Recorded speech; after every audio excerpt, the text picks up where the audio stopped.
In today's video, we'll be looking at atoms, in particular, how to draw electronic configurations. Now, before we start, here's a few things we need to remember. When drawing our electronic configurations, we want to draw all the electron shells, but we're not actually required to draw what's inside the nucleus. We're only focusing on the electrons and the shells that they're in. And just to remind ourselves, the number of electrons is going to be the same as the atomic number found on the periodic table, and this is the smaller number. There are a few rules involved when drawing our electronic configurations. Let's have a look at those.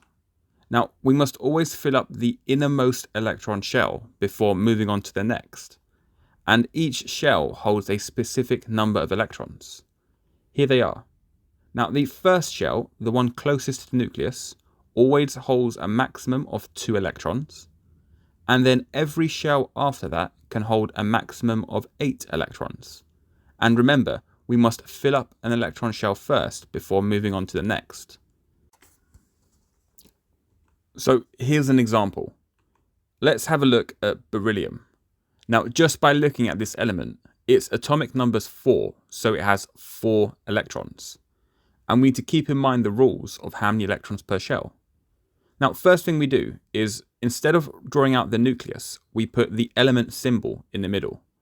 And then I draw my first electron shell. Now, out of the 4 electrons that beryllium has, the first shell can hold 2. So I use X's to represent those electrons. Now, we've used up 2 of the 4 electrons. We need to draw our next electron shell. This shell can hold a maximum of 8, but we've only got 2 more left. So I place the 2 remaining electrons onto that shell. Now keep in mind, I always want to space out the electrons as much as possible. It makes our life a lot easier when we start looking at bonding. Here's another example. Let's look at fluorine. Now again, fluorine has an atomic number of 9, therefore it has 9 electrons. We always start off by putting the element symbol in the middle and drawing our first electron shell. Now this shell can hold 2 electrons, so I place 2 X's. We have 7 remaining electrons to add, so I draw my next electron shell, and I know that it can hold 8 maximum electrons. Well, they can all fit on that second shell. I place my first 4 electrons as far apart as possible, and once I've done that, I then begin to pair them up, like so. And then if we count the number of electrons in total, we have 2 on the first shell, 7 on the second. Bear in mind, it's 7 on the outer shell because it's in group 7. Now that we've looked at 2 examples, try one for yourself. Here's sodium. Try draw the electronic configuration of this. You have 1 minute.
Let's see how we've done.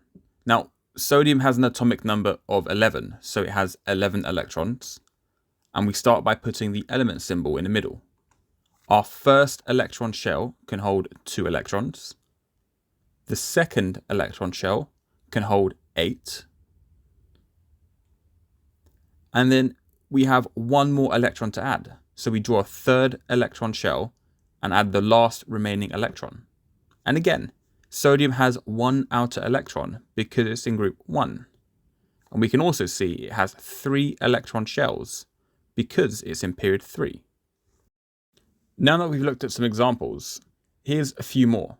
Now, with these next 4 examples, take the next 4 minutes to try draw each electronic configuration.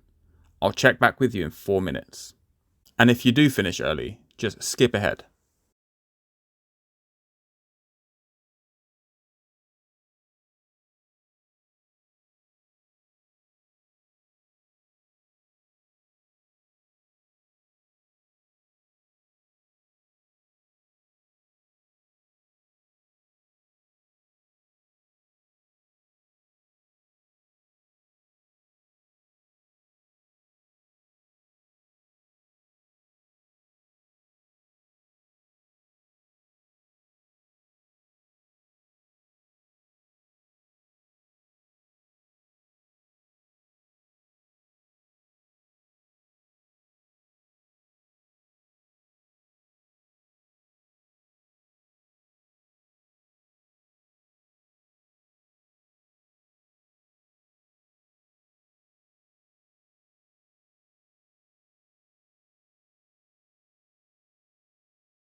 Let's see how we've done.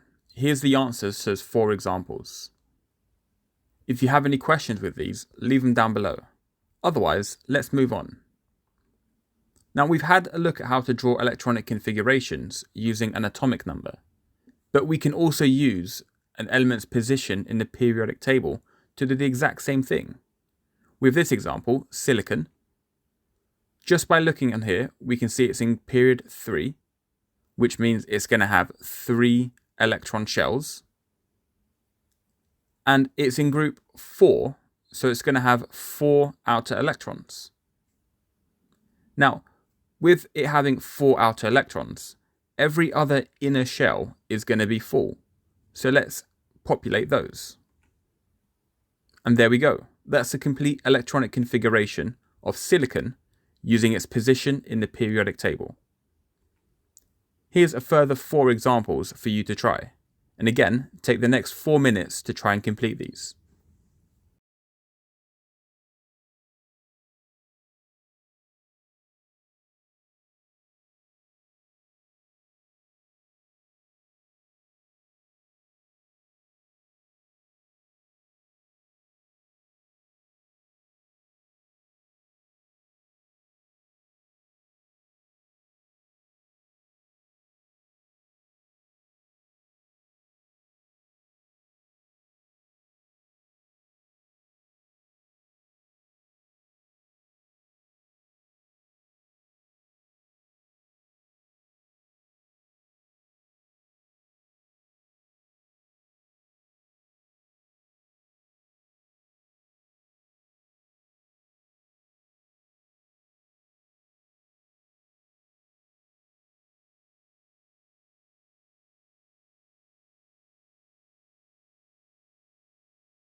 Here's the answers to those 4 questions.